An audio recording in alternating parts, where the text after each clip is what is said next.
Imagina segurar um teto que tá, tipo, desabando na sua cabeça. Os braços tremem, o cansaço é absurdo, mas soltar significa ser esmagado. É bem assim que muita gente vive a tal da perseverança cristã na prática. Exatamente. E hoje a gente vai fazer esse mergulho profundo analisando várias fontes teológicas, históricas e, pastorais sobre o tema. A nossa missão aqui é entender o porquê daquele imperativo clássico, né? O não desista, Deus é contigo, transcender o mero otimismo. Sim, não é só uma frase motivacional bonitinha, mas um pacto real de resiliência. Certo, vamos desvendar isso. Como é que o crente comum acessa essa força toda? Porque, assim, segurar esse teto não é uma aceitação passiva, né? Uhum, de jeito nenhum. E o que é fascinante aqui é olhar para o termo grego original, o upomoné, que significa literalmente permanecer sob pressão. Nossa, permanecer sob pressão. Então não é sobre fugir da tempestade. Isso, não é fugir, é suportar o peso. E a âncora para conseguir isso é justamente a promessa do Deus é contigo. As fontes descrevem isso como um pacto de aliança inquebrável, sabe? Um arranjo jurídico e espiritual. Espera, mas chamar de pacto? Pode soar meio técnico, né? Exato, só muito frio, quase um contrato de gaveta. Para quem está no meio de uma crise pesada, tipo um luto profundo ou lidando com um vício, um termo jurídico não traz conforto emocional nenhum. Como isso funciona para o cérebro humano na prática?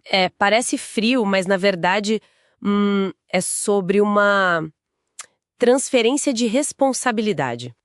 Pensa em líderes como Moisés ou Josué lidando com exércitos gigantescos e obstáculos impossíveis. Uhum.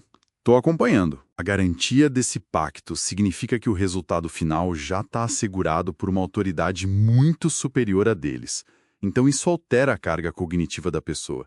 Em vez do cérebro entrar em desespero tentando vencer a guerra sozinho, a pessoa foca só no próximo passo. O peso do resultado sai das costas dela. Caramba, isso muda tudo! Em vez de ter um estoque infinito de força de vontade, é tipo uma rendição estratégica do controle. Aqui é onde fica realmente interessante. Porque, e quando a resposta imediata da vida é só aquele silêncio esmagador? O silêncio dói. E o material cita aquela história brutal da mulher cananeia pedindo a cura para a filha. Sim, eu fico impressionada com ela. Ela enfrentou o silêncio inicial de Jesus, a rejeição e até o que as fontes chamam de exclusão teológica absoluta. Exato, já que ela era estrangeira, teoricamente estava fora da aliança. Pois é, mas ela não deixou esse isolamento parar ela. E se conectarmos isso ao quadro geral, vemos a mesma mecânica em histórias modernas, como o da Joni Eareckson Tada, que construiu um impacto global, mesmo vivendo com tetraplegia. Ou o caso do Nilson Alves. O Nilson. 25 anos nos vícios, né? Isso mesmo. Ele foi resgatado depois de 2 décadas e meia. Isso prova que a fé, nessas histórias, não age como um anestésico. A dor continuou ali, mas ela traz um poder transformador para atravessar a situação. Sim, para quem está ouvindo a gente hoje lidando com dores invisíveis ou sensação de exclusão, fica claro que a força vem de enfrentar a realidade dolorosa com um suporte inabalável. Mas aí, eu fico pensando na analogia de cavar um poço. Cavar um poço. Como assim? Tipo, o esforço é exaustivo, é um trabalho invisível na terra, e se a pessoa desistir a centímetros do lençol freático, desperdiça tudo, o que me leva a um grande paradoxo das nossas fontes. Se o upomoné tira o peso do resultado, por que a vontade de desistir ainda bate tão forte até nos maiores gigantes da fé? Isso levanta uma questão importante. As fontes fazem um diagnóstico cirúrgico da anatomia do desânimo. A biologia e a psicologia humanas têm limites muito rígidos.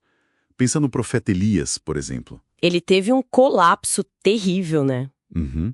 Um esgotamento físico e mental gigante, logo depois de uma das suas maiores vitórias espirituais.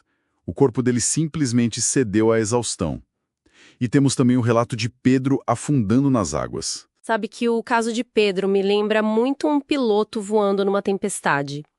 Se ele confia só nos instrumentos do painel, que seria a promessa do pacto, o avião vai reto e seguro.